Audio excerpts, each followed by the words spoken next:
के 10 जिंदा शिवलिंग दे रहे हैं। कलयुग के अंत का संकेत हमारी पौराणिक कथाओं तथा धार्मिक ग्रंथों में कलयुग से जुड़ी हुई अलग अलग बातें बताई गईं और कई ग्रंथों में कलयुग के अंत में महाप्रलय आने की बात भी कही गई है।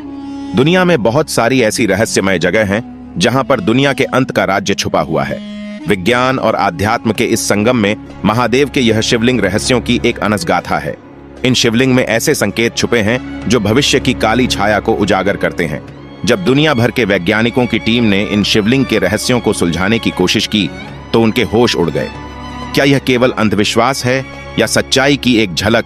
कौन कौन सी जगह से कलयुग के अंत के क्या क्या संकेत मिल रहे हैं, चलिए जानते हैं। यह कहानी उस अनदेखी दुनिया की है जहां विज्ञान और आध्यात्म एक ही धागे में बंधे हैं। लेकिन महादेव के चमत्कारों के आगे विज्ञान बहुत छोटा नजर आता है, क्योंकि महादेव ही आदि हैं जिनसे सृष्टि का प्रारंभ हुआ।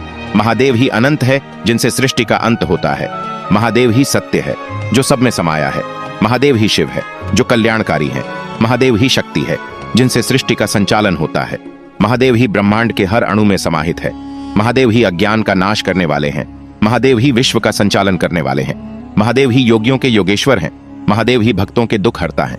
महादेव ही तपस्वी जी हुई। नंबर 1 पर है मतंगेश्वर महादेव मंदिर। यह मंदिर मध्य प्रदेश के खजुराहो में स्थित है। इस मंदिर की खास बात यह है कि यहाँ स्थित शिवलिंग का आकार दिन प्रतिदिन ऊपर और नीचे की ओर बढ़ता ही जा रहा है। ऐसा माना जाता है कि जिस दिन इस मंदिर का शिवलिंग नीचे पाताल लोक को स्पर्श करेगा, उसी दिन कलयुग का अंत हो जाएगा और पृथ्वी पर एक भयंकर महाप्रलय आएगी। कहते हैं कि यह मंदिर 10वीं सदी में निर्मित हुआ था, परंतु यहाँ का शिवलिंग बहुत ही प्राचीन है।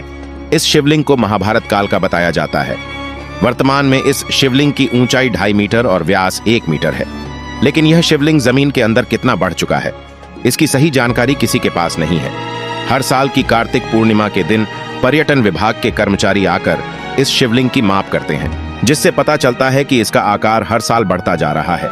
यह भी कहा जाता है यहीं पर शिव और पार्वती का विवाह संपन्न हुआ था, इसलिए यह मंदिर आदि देव और आदि शक्ति के पवित्र प्रेम का प्रतीक भी माना जाता है।